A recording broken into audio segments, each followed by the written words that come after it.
July 9 ശേഷം ഇറാനും middle ഈസ്റ്റും മാറി മറിയും എന്ന തരത്തിലുള്ള റിപ്പോർട്ടുകൾ ഇപ്പോൾ വ്യാപകമായി പ്രചരിക്കുകയാണ്.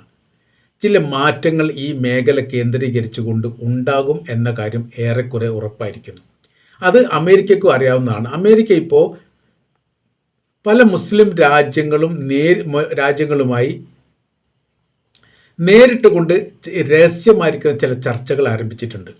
കാര്യം എന്ന് പറഞ്ഞാൽ അമേരിക്കയുടെ ഇതുവരെ ഉണ്ടായിരുന്ന നയതന്ത്ര ബന്ധം തുടരുകയും സുഹൃത്ത് ബന്ധം നിലനിർത്തുകയും അങ്ങനെ മുൻപ് എങ്ങനെയാണോ സമാനമായ രീതിയിൽ തന്നെ മുന്നോട്ട് പോകണം, തങ്ങളുമായിട്ട് സഹകരിച്ച് നിൽക്കണം എന്ന തരത്തിലും വലിയ രീതിയിലുള്ള സഹായ കാര്യങ്ങളൊക്കെ പ്രഖ്യാപിക്കുന്ന തരത്തിലേക്ക് കാര്യങ്ങൾ പോകും. മുമ്പ് ജോർജ് ബുഷ് നടത്തിയിരുന്ന അതേ പ്രവർത്തനങ്ങൾ ഇപ്പോൾ ഡൊണാൾഡ് ട്രംപും നടത്തിക്കൊണ്ടിരിക്കുന്നു എന്നുള്ളതാണ്.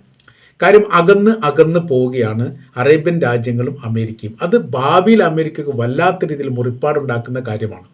പെട്രോളിയം കിട്ടാത്ത രീതിയിലോ അതല്ലെങ്കിൽ അത് താമസിച്ച് കിട്ടുന്ന രീതിയിലൊക്കെ കാര്യങ്ങൾ എത്തുന്ന സമയത്ത് യഥാർത്ഥത്തിൽ പെട്രോളിയവുമായിട്ട് ബന്ധപ്പെട്ട കാര്യത്തിനൊന്നും ഒരു നിയന്ത്രണം ഉണ്ടാക്കാൻ അമേരിക്കക്ക് സാധിക്കില്ല.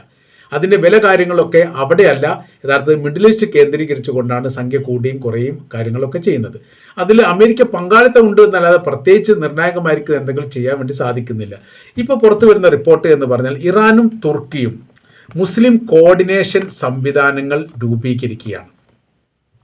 കാര്യം എന്ന് പറഞ്ഞാൽ ഇത് യൂറോപ്യൻ രാജ്യങ്ങളെ പോലെ തന്നെ ഏറെക്കുറെ അതിന് സമാനമായിരിക്കുന്ന സാഹചര്യങ്ങളിലേക്ക് അറേബ്യൻ രാജ്യങ്ങളടക്കമുള്ള മുസ്ലിം രാജ്യങ്ങളും ഇറാനും തുർക്കിയും ചേർന്നുകൊണ്ട് ഉണ്ടാകുന്നില്ല. യൂറോപ്യൻ രാജ്യങ്ങൾ അങ്ങുള്ള രാജ്യമാണ് തുർക്കി. അപ്പോൾ അത് എങ്ങനെ രണ്ടും കൂടി കൂട്ടി യോജിപ്പിച്ച് കൊണ്ടുപോകാൻ പറ്റും എന്നുള്ളതിനെക്കുറിച്ചുള്ള വിവരങ്ങളൊന്നും പുറത്തു വന്നിട്ടില്ല. അപ്പോൾ ഇപ്പോഴത്തെ അമേരിക്കയുടെ സൈനികപരമായിരിക്കുന്ന ബലവും ശക്തിയും ഇത്രേ ഉള്ളൂ എന്നുള്ളതും അതിനെ അതിജീവിക്കാൻ വേണ്ടി ഇറാനെ പോലുള്ള സൈനിക ശക്തികൾക്ക് സാധിക്കും എന്ന് തെളിയിക്കപ്പെട്ട ഒരു യുദ്ധത്തിലൂടെയാണ് നമ്മളിപ്പോൾ നടന്നു പോയിക്കൊണ്ടിരിക്കുന്നത്. ഒക്ടോബർ 7 നടന്ന 2023 ഒക്ടോബർ 7 ഹമാസ് ഇസ്രായേലിനെ ആക്രമിച്ചു എന്ന് പറയുന്നത് യഥാർത്ഥത്തിൽ നിസ്സാരമായിരിക്കുന്ന ഒരു ആക്രമണമായിട്ട് ഇസ്രായേലും കാണുന്നില്ല.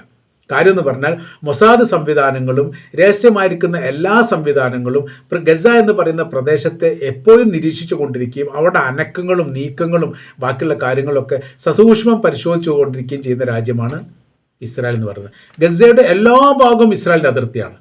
ഒരു ഭാഗം ഈ മെഡിറ്ററേനിയൻ കടലാണ്. മെഡിറ്ററേനിയൻ കടലിൻ്റെ നിയന്ത്രണവും ഇസ്രായേലിൻ്റെ കൈവശത്തിലാണ്. ഒരു പരിധി വരെ അവർ പറയുന്നത് തോന്നുന്നത് ഒരു 7 കിലോമീറ്റർ മുതൽ ഏകദേശം 15 കിലോമീറ്റർ അതിൻ്റെ ഉള്ളോട്ടുള്ള അതിൻ്റെ ഇങ്ങോട്ട് അതിർത്തി കേന്ദ്രീകരിച്ചുള്ള ഭാഗത്തൂടെ മാത്രമേ ഫലസ്തീനികൾക്ക് ബോട്ട് സർവീസ് നടത്തി മീൻ പിടിക്കാനുള്ള അധികാരമുള്ളൂ. അവിടെ അങ്ങോട്ട് പോകാൻ പറ്റില്ല. അത്രയ്ക്ക് നിയന്ത്രണം കടലുമായിട്ട് ബന്ധപ്പെട്ട് യുദ്ധം കഴിഞ്ഞതിന് യുദ്ധത്തോടനുബന്ധിച്ച് പിന്നെ എല്ലാം അടച്ചു, എങ്ങോട്ട് പോകാൻ പറ്റാത്ത രീതിയായി വന്നു എന്നുള്ളത് നമുക്കറിയാവുന്നതാണ്. പിന്നെ ബാക്കിയുള്ള ഭാഗം ഒരു കോറിഡോർ എന്ന് പറയുന്ന ഒരു വാതിലിൻ്റെ പൊളി മാത്രമാണ് ഈ റഫ അതിർത്തിയുമായിട്ട് ബന്ധപ്പെട്ട് ഈജിപ്തിലേക്കുള്ളത്. അതിന് നിയന്ത്രണം യുദ്ധത്തോടനുബന്ധിച്ച് ഇസ്രായേൽ പിടിച്ചെടുക്കുകയും ചെയ്തു. അപ്പോൾ എല്ലാ ഭാഗവും നമ്മളൊരു വട്ടത്തിൽ റൗണ്ട് വരച്ചാൽ എങ്ങനെ ഉണ്ടാവും, അതിന് ചുറ്റുഭാഗം മറ്റുള്ള രാജ്യങ്ങളുണ്ടെങ്കിൽ എങ്ങനെ ഉണ്ടാവും, സമാന രീതിയാണ്. എന്നിട്ടും അവർക്കതിന് സാധിച്ചു. അതാണ് ഇവിടുത്തെ വിഷയം. ഇപ്പോൾ ജൂലൈ 9 എന്ന് പറയുന്നത് വളരെ വളരെ നിർണായകമായിരിക്കുന്ന ഒരു ചരിത്ര മുഹൂർത്തമായിട്ട് കാണുന്നു. ജൂലൈ 9 എന്ന് പറയുന്നത് ആയത്തുള്ള അലി ഖംനായിയെ അടക്കം ചെയ്യുന്ന ദിവസമാണ്. അതോടുകൂടി ഒരു സ്വതന്ത്രമായിരിക്കുന്ന സംവിധാനത്തിലേക്ക് ഇറാൻ മാറാൻ പോവുകയാണ്. ഇപ്പോൾ ഖംനായിയുടെ പ്രായമുള്ള നേതൃത്വ നിരയിലുള്ള ആളുകളിൽ ഏകദേശം 6 പേരെങ്കിലും കൊല്ലപ്പെട്ടു. ആകെയുള്ളത് 10 പേരിൽ 6ഓളം പേർ കൊല്ലപ്പെട്ടു എന്നുള്ളതാണ്. അവർ മിതവാദികളും വലിയ രീതിയിലുള്ള ഇടപെടൽ നടത്താൻ അനുവദിക്കാത്തവരും പക്വത ഉള്ളവരുമായിട്ടാണ് കാണുന്നത്. രാഷ്ട്രീയ രംഗത്ത് തന്നെ പ്രായമുള്ളവർക്ക് അതിൻ്റേതായിരിക്കുന്ന ഒരു പക്വത ഉണ്ടാവുമല്ലോ. അത് ആയത്തുള്ള അലി ഖംനായി തുറന്ന രീതിയിലുള്ള യുദ്ധത്തിന് അനുവദിക്കുകയില്ല. കാര്യം എന്ന് പറഞ്ഞാൽ ഗവൺമെൻറ്റാണ് ശത്രുക്കൾ, സൈനികരുമാണ്. പക്ഷെ ആക്രമണം നടത്തുന്ന സമയത്ത് സാധാരണക്കാർ കൊല്ലപ്പെടും. ആ സാധാരണക്കാർ കൊല്ലപ്പെടുന്നതിനോട് ഖംനായിക്ക് യോജിപ്പില്ല. അവരുടെ ആ തലമുറ അവസാനിച്ചതോടുകൂടി അല്ലെ ആ തലമുറയെ ഇസ്രായേലും അമേരിക്കയും കൊലപ്പെടുത്തിയതോട് കൂടിയിട്ട് പിന്നീട് യുവതലമുറയാണ് ഭരണത്തിൽ ആധിപത്യത്തിലേക്ക് വന്നത്. അവരുടെ ആധിപത്യത്തിലേക്ക് വരുന്ന സമയത്ത് അവർക്ക് ഈ പറയപ്പെട്ട മിതത്വങ്ങളും വിട്ടുവീഴ്ചകളും അങ്ങനെയൊന്നുമില്ല. വെടിക്ക് വെടി, വെട്ടിന് വെട്ട്, ആ രീതിയിൽ ആക്രമണത്തിന് ആക്രമണം, യുദ്ധത്തിന് യുദ്ധം. അദ്ദേഹത്തിൻ്റെ മരണത്തിന് ശേഷം പിന്നീട് ലോകം കണ്ടത് അതാണ്.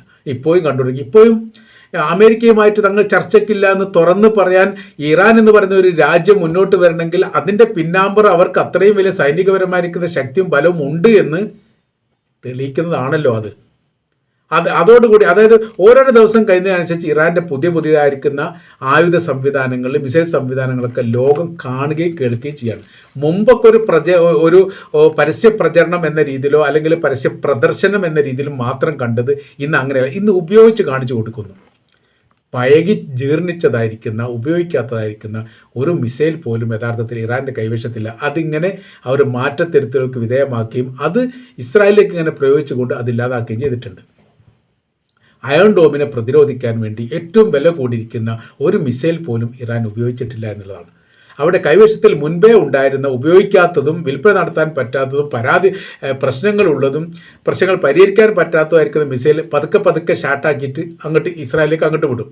ഒരു പക്ഷേ അവിടെ എത്തും, ഒരു പക്ഷേ അതിൻ്റെ മുമ്പിൽ നിന്ന് ഈ ചെങ്കടലേറ്റോ വീണുകയറ്റമൊക്കെ പൊട്ടി ഒരുപാട് സമയം ഉണ്ടായിട്ടുണ്ട്. അതിർത്തി കേന്ദ്രീകരിച്ചു കൊണ്ടൊക്കെ ജോർദാൻ്റെ അതിർത്തിയിൽ വീണ് എന്നൊക്കെ ഒരു പരാതിയൊക്കെ പറഞ്ഞിട്ടുണ്ട്. അപ്പോൾ ഈ മിസൈൽ, ഏത് മിസൈലാണെങ്കിലും ശക്തി കുറഞ്ഞാണെങ്കിലും ശക്തി കൂടിയതാണെങ്കിലും വേഗത്തിൽ വന്നാണെങ്കിലും വേഗത്തിൽ വന്നിട്ടില്ലെങ്കിലും അത് ഇസ്രായേലിൻ്റെ അതിർത്തി കടന്നു കഴിഞ്ഞിട്ടാണെങ്കിൽ പിന്നീട് എന്ത് ചെയ്യും? അയൺ ഡോം പ്രതിരോധിക്കും. അപ്പോൾ ഈ അയൺ ഡോം പ്രതിരോധിച്ച് അതിന് പ്രതിരോധ ശക്തി നഷ്ടപ്പെടുന്നവരെ ഈ ശക്തി കുറഞ്ഞിരിക്കുന്ന സാധനങ്ങൾ ഇറാൻ ഇങ്ങനെ അയച്ചുകൊണ്ടേയിരിക്കും. ആ രീതിയിലായിരുന്നു ആ യുദ്ധം ചെയ്തത് എന്ന് ചുരുക്കം. അതിന് കുറേ രഹസ്യങ്ങളൊക്കെ ഇപ്പോഴാണ് പുറത്തു വരുന്നത്. അപ്പോൾ ഇപ്പോൾ പറയുന്നത് എന്താ അറിയോ? ഖംനായുടെ അടക്കം ചെയ്തതിന് ശേഷം പുതിയൊരു ലോകക്രമം ഉണ്ടാക്കുകയാണ്. അതിൽ തുർക്കിയുണ്ട്. കാരണം വെച്ചാൽ തുർക്കി ഇസ്രായേലിൻ്റെ ബദ്ധശത്രുവായിട്ടാണ്. നയതന്ത്ര ബന്ധം ഇപ്പോൾ ഇല്ല. എംബസിയോ കോൺസുലേറ്റോ ഒക്കെ അടിച്ചു പൂട്ടിയിട്ടുണ്ട്. മാത്രമല്ല ലോകത്തിലെ ഏറ്റവും വലിയ ഭീകരവാദിയാണ് ഇസ്രായേലിൻ്റെ പ്രധാനമന്ത്രി ബെഞ്ചമിൻ നെതന്യാഹു എന്ന് തുർക്കിയുടെ പ്രസിഡന്റ് റജബ് തയ്യിദ് ഉർദുഗാൻ എവിടെ വെച്ചാൽ UN അസംബ്ലിയിൽ വെച്ചാണ് പറഞ്ഞത്. വെറുതെ പറഞ്ഞൊന്നുമല്ല. അതിനുശേഷം ടെലിഫോണിൽ വിളിച്ചു കഴിഞ്ഞിട്ട് പിന്നെയും പറഞ്ഞു. ആ തരത്തിൽ വലിയ രീതിയിൽ ശത്രുതയുണ്ട്. അപ്പോൾ ഇത് ക്രോഡീകരണം ഉണ്ടാകുന്ന സമയത്ത് 2-3 കാര്യങ്ങൾ തുർക്കിയെ സംബന്ധിച്ചിടത്തോളം ഉണ്ട്. അവിടെ ഈ അതിർത്തി കേന്ദ്രീകരിച്ചുകൊണ്ട് ഈ കുർദു വിഭാഗം വലിയ രീതിയിൽ പ്രശ്നങ്ങൾ ഉണ്ടാക്കുന്നുണ്ട്. പ്രശ്നം ഉണ്ടാക്കിയാൽ ആഭ്യന്തര വിഷയം ഉണ്ടാവും. അപ്പോൾ ഇപ്പോഴത്തെ ഒരു സാഹചര്യത്തിൽ ഇങ്ങനെ പ്രശ്നങ്ങൾ ഉണ്ടാക്കുന്ന സമയത്ത് അത് തുർക്കിയെ ബാധിക്കാതിരിക്കണമെങ്കിൽ എന്ത് ചെയ്യണം? ഇറാൻ്റെ സപ്പോർട്ട് വേണം. ഇറാൻ സപ്പോർട്ട് ചെയ്താൽ ഏറെക്കുറെ അതിജീവിക്കാൻ വേണ്ടി സാധിക്കും. അങ്ങനത്തെ കുറേ വിഷയങ്ങൾ അതിലുണ്ട്. അപ്പോൾ ലോകത്തിൻ്റെയും ഇറാൻ്റെയും ഈ സമവാക്യങ്ങൾ അപ്പാടെ മാറുന്ന തരത്തിലും പുതിയൊരു രൂപീകരണ സംവിധാനം, ഒരു ഏകോപനം ഉണ്ടാകുന്ന രീതിയിലേക്കും കാര്യങ്ങൾ പോകുന്നു എന്നുള്ളതാണ് ഇതിൻ്റെ ഏറ്റവും അവസാനത്തെ വാക്കായിട്ട് പറയാൻ വേണ്ടി പറ്റുന്നത്. അത് ഖംനായുടെ മരണാനന്തര ചടങ്ങാണ് അതിൻ്റെ ഏറ്റവും അടിസ്ഥാനമായിരിക്കുന്ന കാര്യമായിട്ട് അവർ പറയുന്നത്. അപ്പോൾ സാമ്പത്തിക രംഗത്ത്, പെട്രോളിയം രംഗത്ത് എല്ലാ രീതിയിലും വലിയ മുന്നേറ്റം ഉണ്ടാക്കാൻ വേണ്ടി സാധിച്ചു എന്ന് മാത്രമല്ല, ഇസ്രായേലിൻ്റെ പ്രതിരോധ സംവിധാനമായിരിക്കുന്ന അയൺ ഡോം, അമേരിക്കയുടെ പ്രതിരോധ സംവിധാനമായിരിക്കുന്ന ആരോ 3, ഇതിനേക്കാൾ ഏറെ ഇപ്പോൾ ആവശ്യക്കാരുള്ളത് ഇറാൻ്റെ മിസൈലുകൾക്കാണ്. 100 മുതൽ 5000 കിലോമീറ്റർ ദൂരപരിധിയുള്ള മിസൈലുകൾ നിലവിൽ ഇറാൻ്റെ കൈവശത്തിലുണ്ട് എന്നുള്ളത് ഔദ്യോഗികപരമായി പുറത്തു വന്നിരിക്കുന്ന റിപ്പോർട്ടാണ്. എന്നാൽ അവർ പുറത്തിറക്കാത്ത 5000 മുതൽ 10000 വരെ കിലോമീറ്റർ ഉള്ള മിസൈൽ അവരുടെ കൈവശത്തിൽ ഉണ്ട് എന്ന് പറയുന്നു. ചില റിപ്പോർട്ടിൻ്റെ അകത്ത് 15000 കിലോമീറ്റർ വരെ ദൂരപരിധിയുള്ള മിസൈൽ ഉണ്ട് എന്നാണ് അനുമാനം. കാര്യം എന്ന് പറഞ്ഞാൽ രൂക്ഷമായിരിക്കുന്ന ഒരു യുദ്ധം നടക്കുകയാണെങ്കിൽ ഇനി ഇറാൻ അമേരിക്കയെ ആക്രമിക്കാൻ പാകത്തിലുള്ള മിസൈൽ അവരുടെ കൈവശത്തിലുണ്ട് എന്ന് പറയുന്നു. അപ്പോൾ യുദ്ധത്തിൻ്റെ പാറ്റേൺ അപ്പാടെ മറിയാൻ സാധ്യതയുണ്ട് എന്ന് നമുക്ക് ഇതിൽ നിന്ന് വായിച്ചെടുക്കാൻ വേണ്ടി സാധിക്കുന്നതാണ്. ഇസ്രായേലിനെ ഇറാൻ ആക്രമിക്കും എന്നൊരിക്കൽ പോലും കരുതിയതല്ല. ഇസ്രായേൽ ആക്രമിച്ചു കഴിഞ്ഞാൽ ഇപ്പോൾ സിറിയയെ ആക്രമിക്കാറുണ്ട്. ഈ ലെബനാൻ അല്ലാത്ത മറ്റെല്ലാ രാജ്യത്തെയും ആക്രമിക്കുന്ന സമയത്ത് അവരത് പരാതിയായിട്ടും പ്രതിഷേധമായിട്ടും UN അസംബ്ലിയിൽ ഈ പൊട്ടിക്കരയിലും പരാതി പറയലും പരാതിപ്പെടലും നഷ്ടം ചോദിക്കലും അങ്ങനെയൊക്കെ അത് അവസാനിക്കാറാണ് സാധാരണഗതിയിൽ പതിവ്. അല്ലാതെ ഇറാൻ നേരിട്ട് ആക്രമിക്കുക എന്ന് പറഞ്ഞാൽ മാരകമായിരിക്കുന്ന ഒരു യുദ്ധം 1967 അറബ്-ഇസ്രായേൽ യുദ്ധം പോലെയുള്ള യുദ്ധം ഉണ്ടാകുന്ന സമയത്ത് അല്ലാതെ ഒറ്റപ്പെട്ട രീതിയിൽ ഒരു ആക്രമണം ഒരു രാജ്യം ഇസ്രായേലിന് നേരെ നടത്തിയിട്ടില്ല. ഇറാൻ നേരെ തിരിച്ചാണ്. ഇറാൻ തിരിച്ചടിച്ചു എന്നല്ല, അടിച്ചുകൊണ്ടേയിരിക്കുന്നു. അങ്ങനെ ആ സമയത്ത് എത്രത്തോളം ഇസ്രായേലിന് ശക്തി ഉണ്ട് എന്ന് ഇറാന് മനസ്സിലായി. ഒരു പ്രതിരോധ സംവിധാനം എത്ര ഉണ്ട് അത് മനസ്സിലായി. ഇപ്പോൾ പറയുന്ന കാര്യം, ഇനിയൊരു യുദ്ധം ഉണ്ടാവുകയും അത് വലിയ നാശനഷ്ടത്തിലേക്ക് ഇറാന് ഇടവരുത്തുകയും ചെയ്യുകയാണെങ്കിൽ വേണ്ടി വന്നാൽ ഇറാൻ അമേരിക്ക ആക്രമിക്കും. അമേരിക്ക ആക്രമിക്കുന്നതിനെ കുറിച്ചുള്ള റിപ്പോർട്ട് ഇങ്ങനെയാണ് പറയുന്നത്. രണ്ട് തരത്തിൽ അത് പറയുന്നുണ്ട്. ഒന്ന്, തെഹ്റാനിൽ നിന്ന് അമേരിക്കയുടെ അതിർത്തി പങ്കിടുന്ന കടലേരിയായിരിക്കുന്ന മിയാമി എന്ന സ്ഥലത്തേക്ക് ഏകദേശം ഒരു 14,200 കിലോമീറ്ററാണ് ദൂരപരിധി ഉള്ളത് എന്നാണ്. അത് ഏറ്റവും കൂടുതൽ കടൽ ഭാഗമാണ്.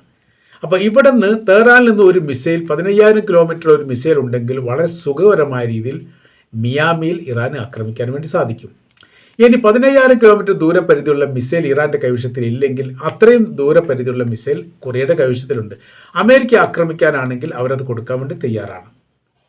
അപ്പോൾ അങ്ങനെയും ആ റൂട്ടിലൂടെ പോകുന്നുണ്ട്. അപ്പോൾ ഇറാനുമായിട്ട് ഇതൊക്കെ കൃത്യമായ രീതിയിൽ അറിയുന്ന രാജ്യമാണ് അമേരിക്ക. അമേരിക്ക ഒന്നും അറിയാത്ത രാജ്യമൊന്നുമല്ല.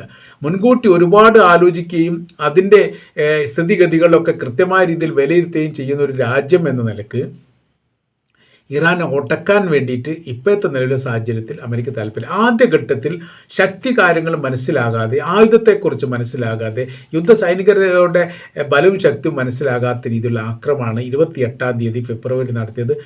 അലിയും ഖംനായിയെ കൊലപ്പെടുത്തിയത് അടക്കമുള്ളത് വളരെ എളുപ്പത്തിൽ നടക്കും. കാരണം ആഭ്യന്തര കലാപം രൂക്ഷമായിരിക്കുന്ന ഒരു സാഹചര്യമായിരുന്നു അന്ന്. അപ്പോൾ ഇദ്ദേഹം മരണപ്പെടുകയും കൂടി ചെയ്യുന്ന സമയത്ത് കലാപം വീണ്ടും കഠിനമാകുന്ന സമയത്ത് അവിടേക്ക് അമേരിക്കയുടെ സൈനികരെ ഇറക്കാൻ വേണ്ടി സാധിക്കും. പിന്നീട് രാജ്യത്തെ അട്ടിമറിക്കാൻ വേണ്ടി ഈ രീതിയിലായിരുന്നു അവർ കണക്കൂട്ടി. എങ്ങനെ? ഇറാഖിൽ സദ്ദാം ഹുസൈൻ്റെ ഭരണത്തിൽ ബസ്ര തള്ളിയിട്ടു. ബസ്ര വീണതിന് ശേഷം പിന്നീട് ബാഗ്ദാദാണ്. ബാഗ്ദാദിലേക്ക് ഏകദേശം 100,000-ഓളം അമേരിക്കയുടെ സൈനികർ പോയി എന്നാണ് പറയുന്നത്. ചില റിപ്പോർട്ടിനകത്ത് അത്രയൊന്നുമില്ല, കുറഞ്ഞ സൈനികർ മാത്രം 5,000 താഴെ സൈനികരെ പോയിട്ടുള്ളൂ എന്നും പറയുന്നു. ഏതായിരുന്നാലും വലിയ ഒരു മുന്നേറ്റം നടത്തി. ആ മുന്നേറ്റത്തിന് മുമ്പിൽ പതറിപ്പോയി സദ്ദാം ഹുസൈൻ്റെ സൈനിക സംവിധാനം. പിന്നെ കീഴടങ്ങിയതൊക്കെ നമുക്കറിയാം, ബാക്കിയുള്ള കാര്യങ്ങളൊക്കെ. അപ്പോൾ ആ തരത്തിൽ നടത്താൻ വേണ്ടി സാധിച്ചു. പക്ഷേ തിരിച്ചടിക്ക് മുമ്പിൽ പതറിപ്പോയ അമേരിക്കക്ക് അവരെ കീഴ്പ്പെടുത്താൻ സാധിക്കില്ലെന്ന് ഉത്തമമായിരിക്കുന്ന ബോധ്യമായി. അത് അവരുടെ ഇന്റലിജൻസ്, രഹസ്യാന്വേഷണ വിഭാഗങ്ങൾ എല്ലാ കാര്യങ്ങളും അത് അവരോട് പറയുകയും ചെയ്തു.